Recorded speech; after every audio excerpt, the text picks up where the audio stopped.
Hello guys, welcome back to my YouTube channel.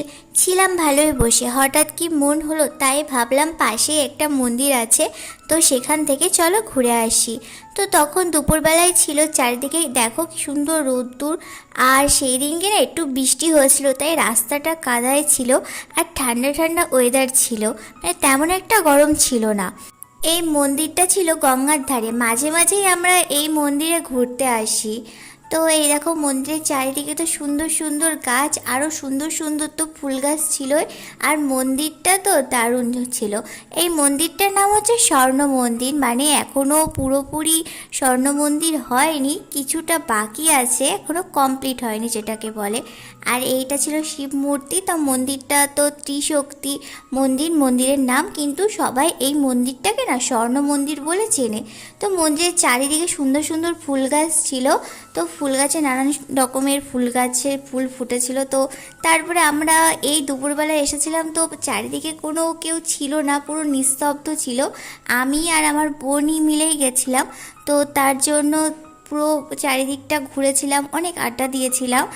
আরও অনেক ধরনের গাছ ছিল, কিন্তু তেমন কোনো বড় গাছ ছিল না যে সেখানে ছায়া হবে বা একটু বসবো। গঙ্গার ধারে হাওয়া তো খুব সুন্দর ছিল, কিন্তু এই রোদের মধ্যে মানে পুরো পুরো ছাই হয়ে যাচ্ছিলাম, এরকম টাইপের হয়ে গেছিলাম আমরা।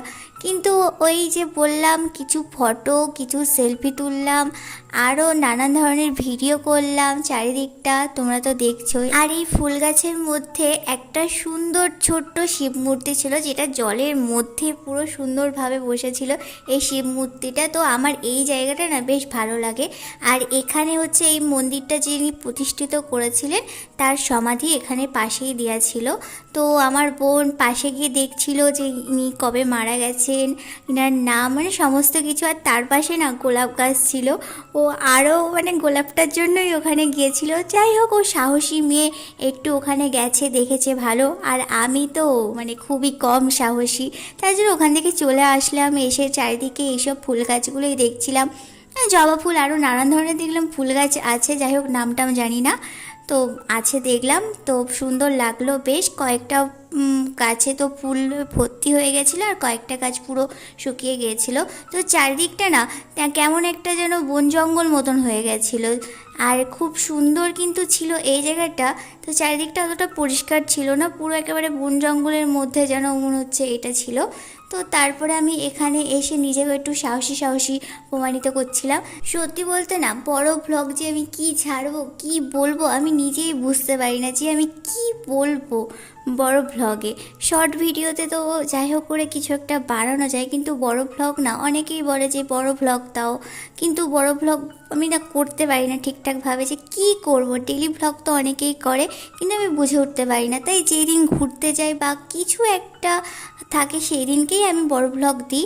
তবে কি যে বলবো, ওই যে বললাম বুঝতে পারি না। তারপরে বোন একটু ভিডিও করে দিল এই পুরো মন্দিরটার মধ্যে। আর মন্দিরটা না দূর থেকে ফটো তুলতে দারুণ লাগছিল।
মন্দির ঘুরে আমরা গঙ্গার ধারে চলে এসেছিলাম। গঙ্গার ধারে না খুব সুন্দর হাওয়া ছিল। তারপরে গঙ্গার ধার আর মন্দির ঘুরে আমরা বাড়ির দিকে রওনা দিচ্ছিলাম।